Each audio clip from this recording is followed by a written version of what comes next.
The great hall of the Galactic Council buzzed with nervous energy. Hundreds of alien beings filled the massive chamber, their different forms creating a strange rainbow of colors, shapes, and sizes. Some floated in the air with glowing wings. Others stood on four legs with silver skin that gleamed under the bright lights. A few sat in pools of water, their tentacles moving slowly as they breathed through gills. At the center of it all stood Elder Zixathera. Her body looked like living crystal, tall and sharp, with light dancing inside her transparent form. She was old, very old, and had seen many things in her long life. Today, her usual calm was gone. Her crystal form flickered with red and orange colors, which meant she was worried. Fellow beings of the Council, her voice rang out clearly through the translation devices that helped all the different species understand each other. We face a new threat today, one unlike anything we have seen before. The hall grew quiet. Even the water dwellers stopped their gentle splashing. Elder Zixathera had called emergency meetings before, but never with such fear in her voice. She raised one crystal arm, and a large screen appeared in the air above them. It showed a small blue and green planet spinning slowly in space. The planet looked peaceful and beautiful with white clouds swirling over blue oceans. "This is Earth," the elder said.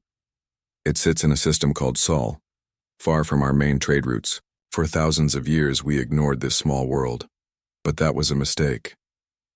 The screen changed to show strange metal objects flying through space. They were crude and bulky compared to the smooth, elegant ships the Council species used. But they moved with purpose, and some of them carried weapons. "The creatures that live on Earth have learned to travel between stars," Elder Zixathera continued. "They call themselves humans, and they are dangerous." A being from the back of the hall stood up. It looked like a tall plant with many eyes on stalks. "Elder Zixathera," it said in a voice like wind through leaves. "Many young species learn to fly between stars. Why are these humans different?" The crystal elder's colors shifted to darker reds. "Because they are still at war with themselves." Shocked, whispers filled the hall. Every species in the Council had stopped fighting among themselves long before they reached the stars. It was natural. Once a people learned that the universe was vast and full of wonders, they stopped wasting time hurting each other. "That is not possible," said a floating being with silver wings. "No species can build starships while fighting wars. The technology requires peace, cooperation, working together." "We thought so too," Elder Zixathera replied. "But humans are different. Watch." The screen showed images from Earth. Great cities with millions of humans living and working together. Then it showed other places where humans fought with terrible weapons, explosions that could destroy entire cities, machines that rained death from the sky, all happening on the same world at the same time. "They fight wars while building hospitals," the elder said. "They create weapons that could destroy their whole planet, then use the same technology to heal the sick. They are capable of great kindness and terrible cruelty, often in the same day." More images flashed on the screen. Humans saving animals from floods. Humans building schools for their children. Then humans testing bombs that could crack mountains. The watching aliens grew more disturbed with each image. "But surely," said a blue creature with 6 arms, "they will grow peaceful once they meet us. Contact with other species always brings wisdom and calm." Elder Zixathera's crystal form turned almost black. "I fear it will not. Look at how they explore." The screen showed human ships moving through space, but these were not the careful, slow exploration ships that other species used. These human vessels pushed into dangerous areas. They flew close to exploding stars. They landed on worlds with poisonous air. They seemed to seek out the most dangerous places they could find. "They explore like they fight," the elder said.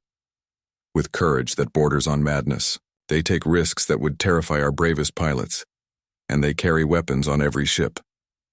A small, furry being near the front raised a tiny paw. "Elder, perhaps the weapons are for protection from space dangers." "No," came the cold reply. "The weapons are for fighting other humans. Even in the vast emptiness of space, they expect to meet enemies. The hall fell silent. This was beyond the understanding of most council species. War was something that happened long ago, in the dark times before wisdom came. The idea of carrying those old hatreds to the stars was horrible. "There is more," Elder Zixthera said. "They have turned everything into weapons. They split the smallest parts of matter to make bombs. They change the weather to hurt their enemies. They have even learned to bend gravity itself into a tool of war." Fear rippled through the assembled beings. Gravity weapons were theoretical even to the most advanced council species. The humans had not just thought of them, but actually built them. "What do you recommend, Elder?" asked the plant-like being. The crystal form straightened. "We establish a quarantine zone around all human space. No council ship goes near them. No trade, no contact, no communication. We warn all free species to stay away." "And if they try to expand beyond their current territory?" asked the six-armed creature. Elder Zixthera's colors turned to deep, warning red. "Then we will be forced to stop them, by any means necessary." The vote was quick. Every species agreed. The humans were too dangerous to contact. The message would go out immediately to all known civilizations. Stay away from the Sol system and the violent creatures that lived there. But in the back of the Great Hall, a young scientist named Dr. Kethara listened with growing interest instead of fear. Her people, the Vorthons, had always believed that understanding came through study, not fear, and these humans sounded like the most interesting puzzle she had ever heard of. As the other council members filed out, discussing the new quarantine measures, Dr. Kethara remained in her seat. Her large dark eyes stared at the now empty screen where the images of Earth had been. Somewhere out there was a species that had reached the stars while still learning how to live with themselves. That seemed impossible, but the evidence was clear. She had spent her whole life studying how different species grew and changed. Every species followed the same basic path. They learned to live in peace with themselves. Then they reached for the stars. Then they found others and joined the galactic community. But humans had broken that pattern. They had skipped steps, or maybe found a completely different path. Dr. Kethara stood up slowly, her mind already working on a plan. The council had forbidden contact with humans, but they had not forbidden studying them from a distance. And if there was one thing her species was very good at, it was watching and learning from far away. As she walked out of the Great Hall, Dr. Kethara made a decision that would change everything. She was going to learn the truth about humans, no matter what the council said, because sometimes the most dangerous thing you can do is let fear make your choices for you. 6 months had passed since the council banned all contact with humans. Dr. Kethara floated in the control room of her research ship, the Quiet Observer, watching screens filled with data about the forbidden species. Her ship hung in empty space, just outside the quarantine zone, invisible to most sensors thanks to advanced hiding technology. The ship was small but perfect for long-term observation missions. It had powerful sensors, translation computers, and enough supplies for years of study. Most importantly, it could stay hidden while collecting information from very far away. Dr. Kethara had spent these months learning everything she could about humans. Her species was naturally good at picking up languages, and she had already learned to understand 5 different human languages. English seemed to be the most common one for their space communications. Her research partner, Veltar, worked at a nearby station. He was nervous and had been nervous for weeks. His green skin kept changing to worried yellow colors as he checked their position and scanned for council patrol ships. "Kethara," he said for the 100th time, "we should not be here. If the council finds us, we will be in terrible trouble. They might even exile us from Vorthon space." Dr. Kethara did not look up from her screens. "The council is wrong about humans," she said calmly. "Look at this." She pointed to a display showing human television signals they had intercepted. The screen showed a group of humans working together to save a whale that was trapped in fishing nets. The humans risked their own safety to cut the whale free, then celebrated when it swam away. "See," Dr. Kethara said, "they save creatures that cannot even thank them. How is this the behavior of a violent, dangerous species?" Veltar's skin flickered between yellow and green. But Elder Zixthara showed us their wars, their weapons. Yes, they fight, Dr. Kithara agreed. But they also do this. She switched to another signal showing humans building homes for families who had lost everything in a natural disaster. Then another showing human doctors working in poor countries, healing people for free. Over the months, Dr. Kithara had collected thousands of human broadcasts. She had watched their movies, listened to their music, and read their books through the translation computer. The picture that emerged was nothing like what the Council believed.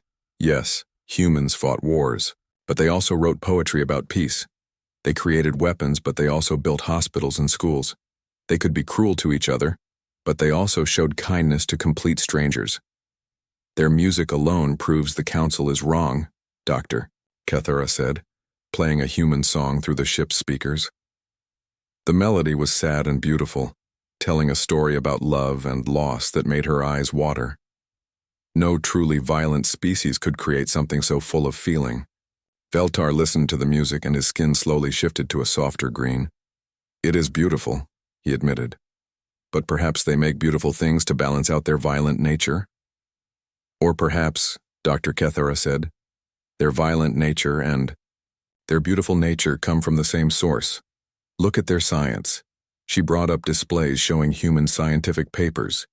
Even though humans fought wars, they shared their discoveries freely with scientists from other countries. Their research covered everything from tiny particles to distant galaxies. They asked questions that Dr. Kithara's own people had never thought to ask. They study dangerous things, Veltar pointed out. They experiment with forces that could destroy them. Exactly. Dr. Kithara's excitement made her float higher in the room. They are not afraid to learn dangerous truths. My people study safely, carefully. We avoid risks. But humans embrace risk because they want to understand everything, even if it might hurt them. She showed him images of human space missions, tiny metal capsules carrying humans to their moon, even though the technology was barely good enough to keep them alive. Robots sent to other planets, built with materials that should not work, but somehow did. They reached the stars not because they had perfect technology, Dr. Kethara explained, but because they refused to wait for perfect technology. They took terrible risks because staying on their planet felt like a bigger risk. Veltar was quiet for a long time, studying the data. Finally, he said, "If you are right, then why does the Council fear them so much?"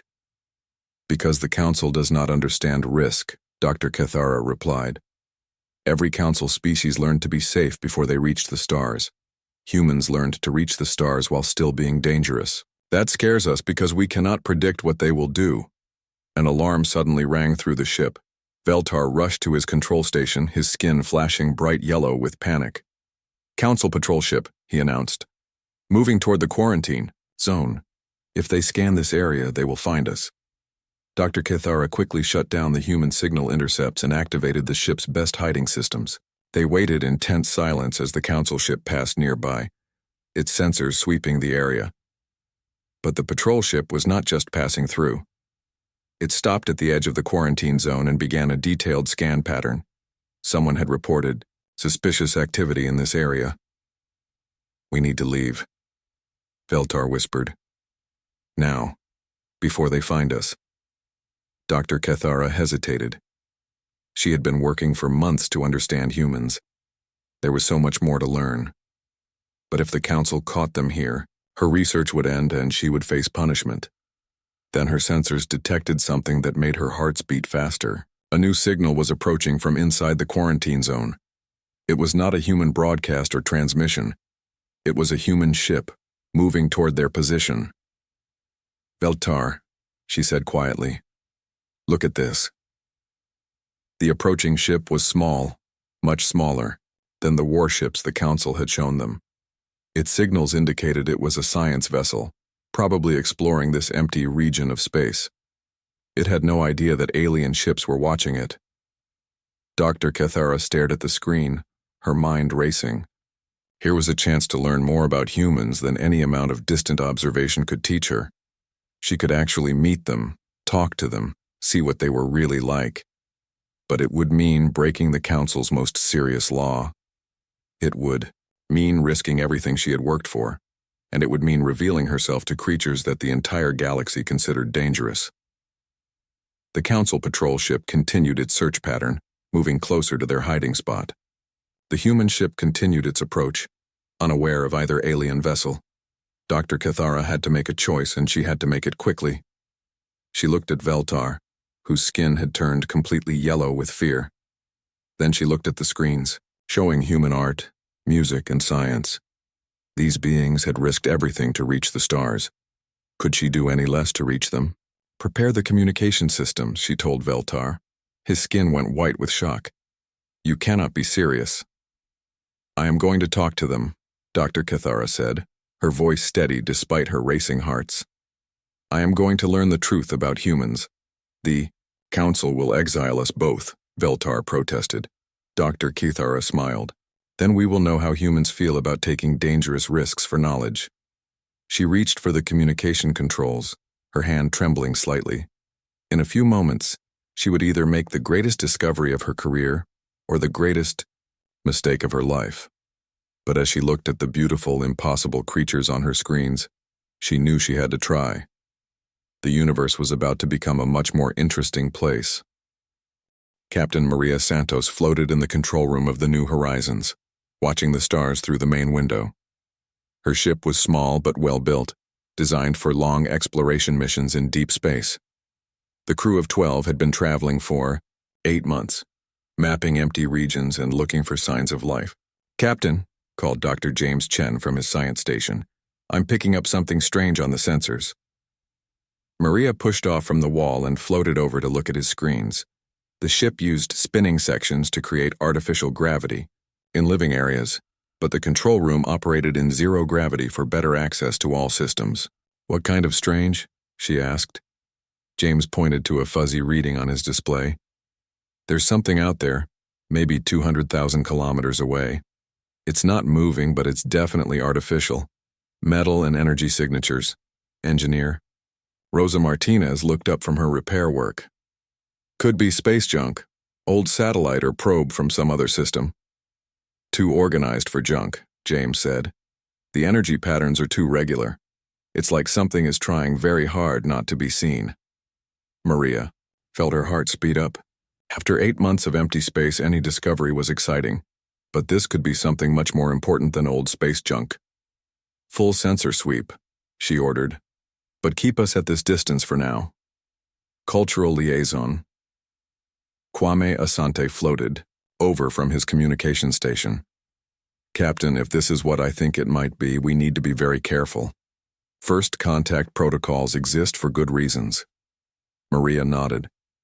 Humanity had been alone in space for so long that meeting another intelligent species was still just a dream, but they had procedures ready just in case. James, what else can you tell me? She asked. The scientist worked his controls, trying to get clearer readings.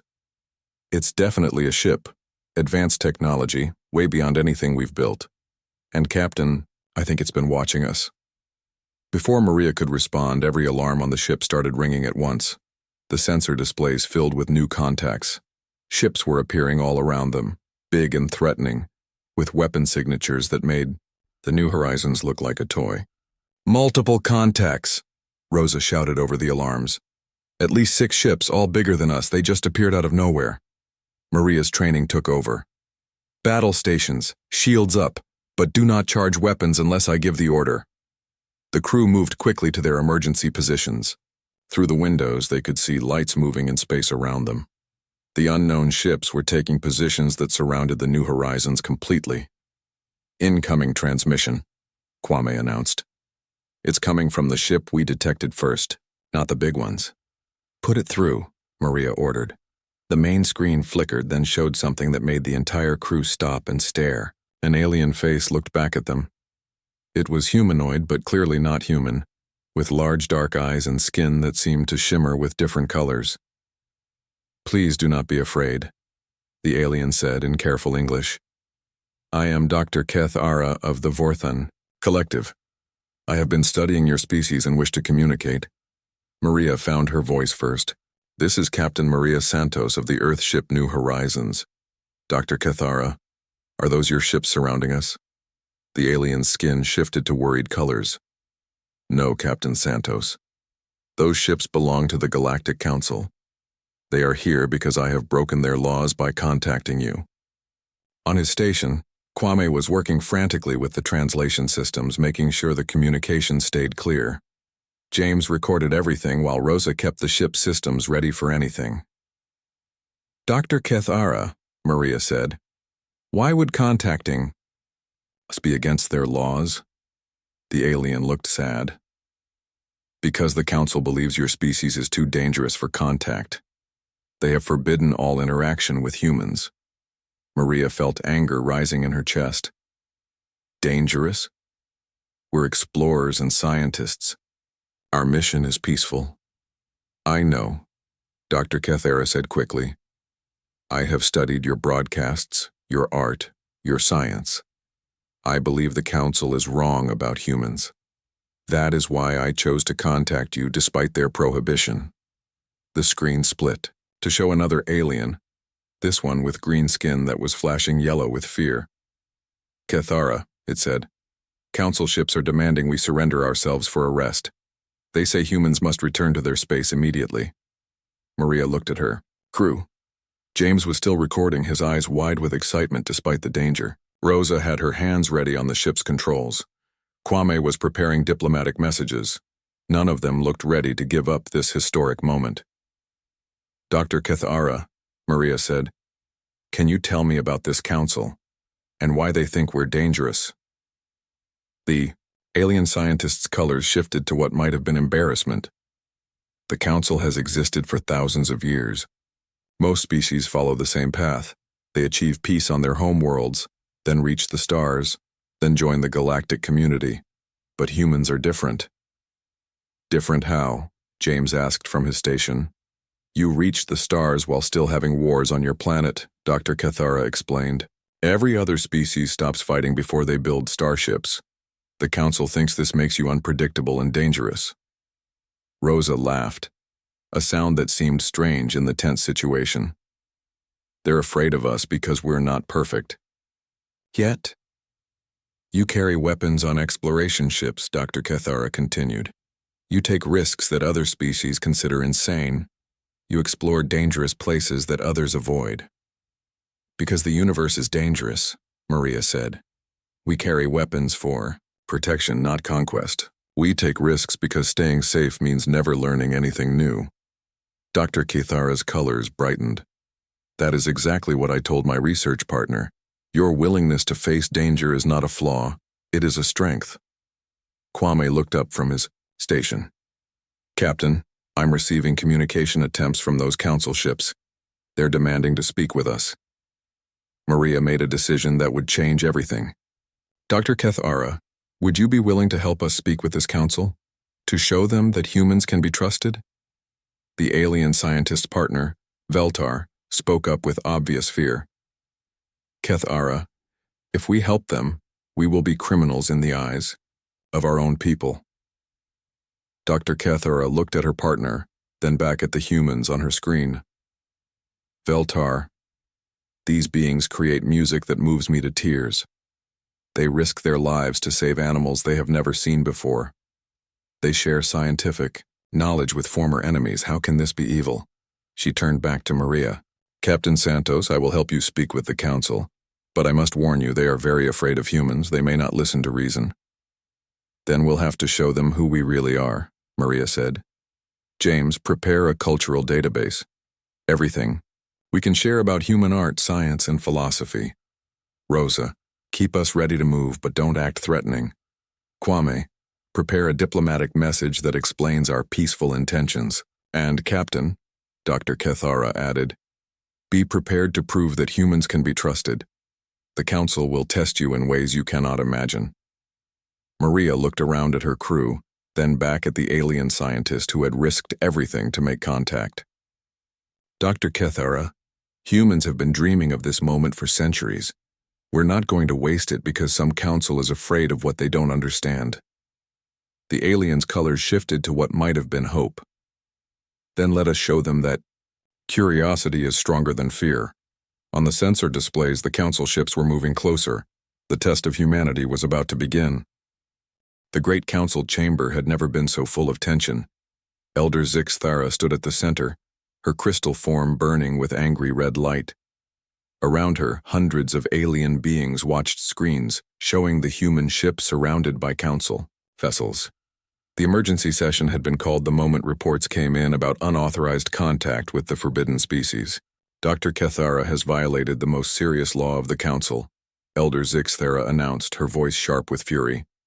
She has contacted the dangerous humans and put the entire galaxy at risk. On the main screen, Dr. Kethara sat in a council detention cell, her colors dim with worry. Beside her sat Veltar, who had been arrested along with his research partner. Both faced charges that could result in permanent exile from their home world. The humans refused to return to their space, reported Commander Thix, a military officer with 4 arms and silver skin. They claim they want to speak directly to the council about peaceful relations. Shocked whispers filled the chamber. No species had ever demanded to address the council during their first contact. Most new species waited years for such an honor, proving their peaceful nature through careful diplomatic steps. This proves exactly what I warned you about, Elder Zixthara said. Humans are aggressive and refuse to follow proper procedures. They should be forced back to their territory immediately. But near the back of the chamber, Ambassador Thys of the aquatic domains raised a tentacle to speak. Her species lived in water worlds and were known for their careful thinking. Elder Zixthara, she said in a voice like flowing water. Perhaps we should listen to Dr. Kethara's report before making decisions. She has studied humans longer than anyone. Her study was illegal and therefore worthless, the elder snapped back. But what if she discovered something important? Asked another voice. This came from Representative Quill of the Botanical Collective, whose plant-like form swayed gently as he spoke. What if our assumptions about humans are wrong? Elder Zixthara's crystal form flared brighter. Our intelligence was thorough and accurate. Humans are violent, unpredictable, and dangerous.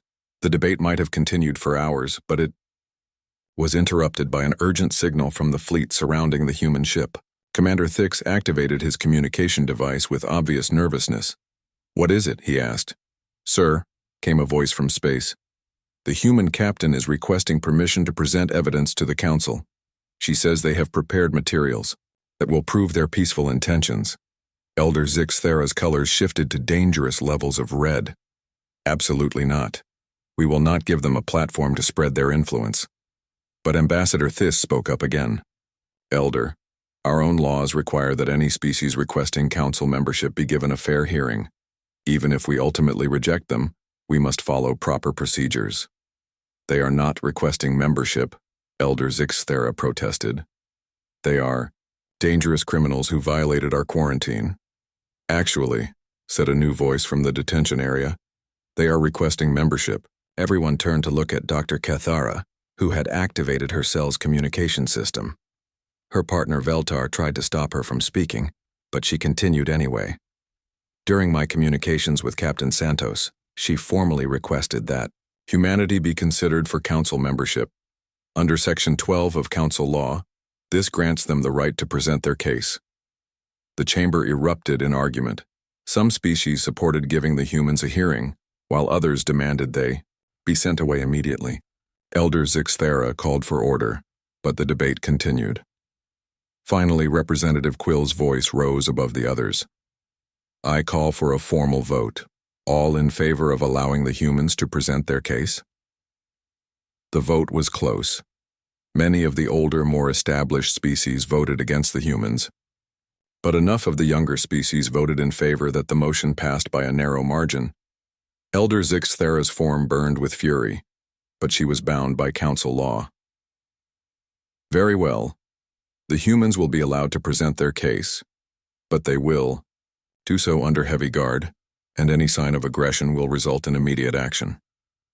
An hour later, Captain Maria Santos stood in the great chamber, surrounded by more alien beings than she had ever imagined existed. Her crew stood with her. Dr. James Chen carrying data devices, Engineer Rosa Martinez with technical displays, and Cultural Liaison, Kwame Asante with diplomatic materials. The humans looked small and fragile compared to the massive aliens around them. But they stood straight and showed no fear, even though they knew their entire species was being judged. "Honored Council," Captain Santos began, her voice carrying clearly through the translation systems. "I am Maria Santos, representing the human species. We come before you not as conquerors or threats, but as fellow explorers seeking to understand the universe." Elder Zixthera interrupted immediately. "Your species fights wars while building starships. You carry weapons on exploration vessels. You are inherently violent and dangerous." "We carry weapons for protection," Captain Santos replied calmly. "Space is dangerous and we must be prepared for natural hazards and unknown threats. But we have never used those weapons against another intelligent species because we have never met one before today." Dr. Chen stepped forward with his data displays. "Honored Council, I would like to share something with you. This is human art, music, and literature spanning thousands of years." The screens around the chamber filled with images of human creativity, paintings that captured the beauty of Earth's landscapes, music that told stories of love and loss, poems about hope and dreams. The watching aliens grew quiet as they experienced human culture for the first time. "This is what we are," Dr. Chen said. "Yes, we have capacity for violence, but we also have this. We create beauty because we believe the universe should be more than just survival." Rosa Martinez activated technical displays showing human scientific achievements. "We study dangerous things because we believe knowledge is worth any risk. We split atoms not to make weapons but to heal cancer. We bend gravity not for war but to reach the stars. Our exploration ships carry medical supplies to help any beings we might encounter," Kwame Asante added. "We have protocols for protecting alien life forms, even simple bacteria. We see ourselves as guardians of life, not destroyers." Ambassador Thies leaned forward with interest. "Captain Santos, why do humans continue to fight wars if you claim to be peaceful?" Captain Santos was quiet for a moment, choosing her words carefully. "Because we are still learning. We are not perfect, and we do not claim to be. But every generation of humans is more peaceful than the last. We fight now so our children will not have to fight later." "That makes no sense," said a floating being with silver wings. "How does fighting create peace?" "Because sometimes," Captain Santos said, "you must fight against those who would destroy peace for everyone else. We learned long ago that evil grows strong when good people do nothing to stop it." Elder Zixthera stood up abruptly.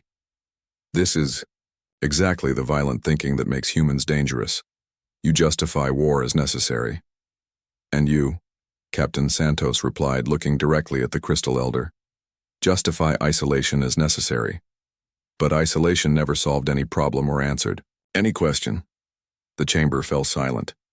No one had ever spoken to Elder Zixthera so directly. Captain Santos continued, "Honored Council, we do not ask you to trust us because we are perfect.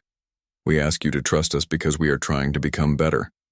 We reached the stars not because we had solved all our problems, but because we refused to let our problems stop us from growing."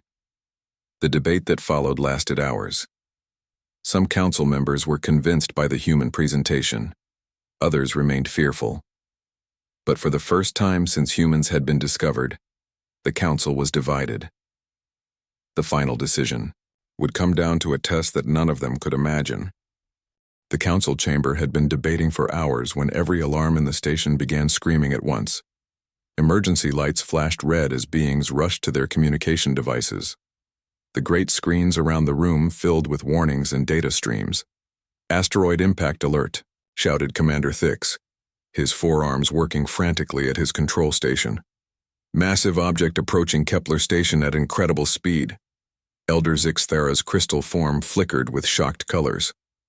"That is impossible. Kepler station has the best early warning systems in the galaxy. The asteroid came from the Zeta collision," Commander Thix reported. "When those two stars crashed into each other last month, they knocked debris loose. This piece has been traveling in dark space, invisible to our sensors." The main screen showed images that made everyone in the chamber freeze with horror. A chunk of rock and metal the size of a small moon was rushing toward Kepler station. The Station housed 50,000 beings from dozens of different species, all working on important research projects. Time to impact? Asked Ambassador Theiss, her tentacles writhing with worry. 6 hours, came the grim reply. Maybe less. Can our weapons destroy it? Asked Representative Quill. Commander Thix's skin turned gray with despair. No, the asteroid is made of materials we have never seen before. Our most powerful weapons barely scratch its surface. It is like trying to destroy a mountain with small stones. What about evacuation? Someone called from the back of the chamber. We have transport ships moving to Kepler Station now, Commander Thix said, but we cannot evacuate 50,000 beings in 6 hours. At best, we might save half of them. The chamber fell into shocked silence. The greatest minds in the galaxy were about to watch helplessly as thousands died. Every species represented in the council had people on Kepler Station. Captain Santos stepped forward from where she had been standing with her crew. Commander, may I see the technical data on this asteroid? Elder Zixithera spun toward her. This is not your concern, human. You should be returning to your ship. With respect, Elder, Captain Santos said firmly. If there are people in danger, it is absolutely my concern. Dr. Chen was already connecting his portable computer to the Council's data systems. Captain, look at this composition. The asteroid is mostly iron and nickel with some kind of crystalline core, but the density is all wrong.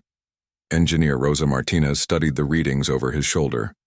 It is not solid all the way through. There are hollow spaces inside, like a giant metal sponge. Captain Santos looked at the data, then at the images, of the approaching disaster. Commander Thix, has anyone tried changing the asteroid's path instead of destroying it? Impossible, the commander replied. It is too massive. Even our largest ships could not push something that size.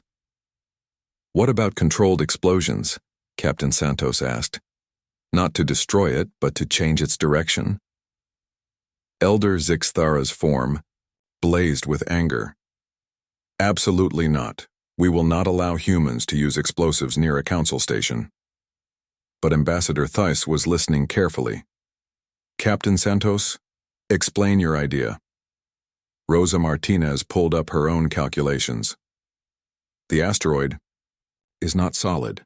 If we place nuclear charges in the right spots inside those hollow spaces, we can create directed explosions, like jets of force that push the asteroid sideways. Nuclear weapons? Elder Zixthera said. This proves humans are dangerous. Your first instinct is to use the most destructive weapons possible. Our first instinct, Captain Santos said calmly, is to save lives, and sometimes that requires using dangerous tools safely. Dr. Chen was working frantically with the Council's computers. The math works. If we detonate charges in sequence, we can push the asteroid just enough to miss Kepler Station, but the timing has to be perfect. And who would place these charges? Asked Commander Thix. The asteroid is spinning and covered with sharp metal debris. Our pilots could never get close enough. Captain Santos looked at her crew, then back at the assembled aliens. We would do it. Human pilots are trained for dangerous missions. The chamber erupted in arguments. Some species demanded that humans be kept away from the crisis. Others pointed out that traditional council methods had already failed.